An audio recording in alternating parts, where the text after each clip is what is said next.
ایک صحابی تھے حضرت عاصم بن ثابت رضی اللہ تعالیٰ جنگ احد میں نا حضور کے ہاتھ پہ موت کی بیعت کی. جنگ احد میں بیعت کی سونیا تیرے نام پہ مرنا, ڈٹ کے لڑے.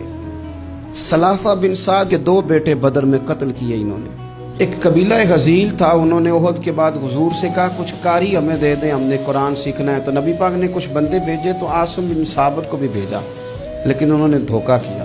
وہاں جا کے ان کو گرفتار کر لیا. جب گرفتار کر کے مکے والوں کے ہاتھ بیچنے لگے تو حضرت عاصم بن ثابت نے تلوار نکال لی. فرمانے لگے میں کافر کا قیدی ہو کے جینے سے بہتر ہے شہادت کی موت مر جاؤں.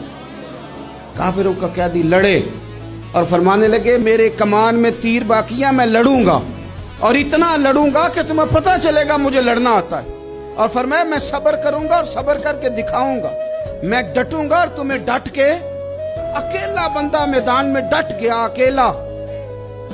جب تیر ختم ہو گئے تو پھر نیزہ نکال دیا. یہ بات آپ کو اس لیے سمجھا رہا ہوں کہ کچھ لوگ کہتے ہیں جی میں اکیلا کیا کروں, تو یہ آخر میں یاد رکھیں کہ صبر آپ نے کرنا ہے چاہے اکیلے بھی رہ جائیں, حوصلہ کرنا ہے چاہے اکیلے بھی رہ جائیں. اکیلے لڑے, تیر ختم ہو گئے تو نیزہ نکال لیا, خوب لڑے.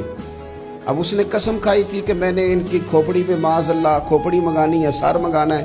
اور یہ جو لے جا رہے تھے دھوکے کے ساتھ یہ بھی بیچنے لے جا رہے تھے. تو جب تھک گئے نا اور چاروں جانب سے جسم میں تیر پہ وسط ہو گئے تو دعا مانگی. اکیلا بندہ اور صبر کا مقام, دعا مانگی, کہا اے اللہ میں نے آخری دم تک تیرے دین کی حفاظت کی ہے, اب تو میرے جسم کی حفاظت کرنا. ان کے ہتھے نہ چڑھ گئے میرا جسم. حضرت عاصم بن ثابت رضی اللہ تعالیٰ عنہ شہید ہو گئے.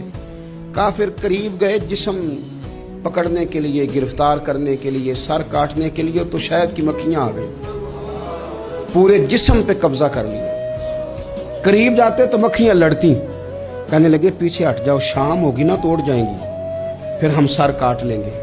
شام تک چاروں جانے بیٹھے رہے, نہ کوئی ہوا آئی, نہ کوئی بادل برسا, نہ کوئی طوفان آیا. شام کو انہوں نے اٹھانا تھا, ایک ریلا آیا پانی کا اور جناب عاصم بن ثابت کی لاش مبارک کو بہا کے لے گیا. میرے رب نے اس میدان میں بھی یہ بتلایا کہ جو صبر کرے نا رب اس کے جسم کی بھی حفاظت فرمایا کرتا, کہ جسموں تک کی آخری دم تک اللہ کی مدد ان کے سامنے حال رہتی.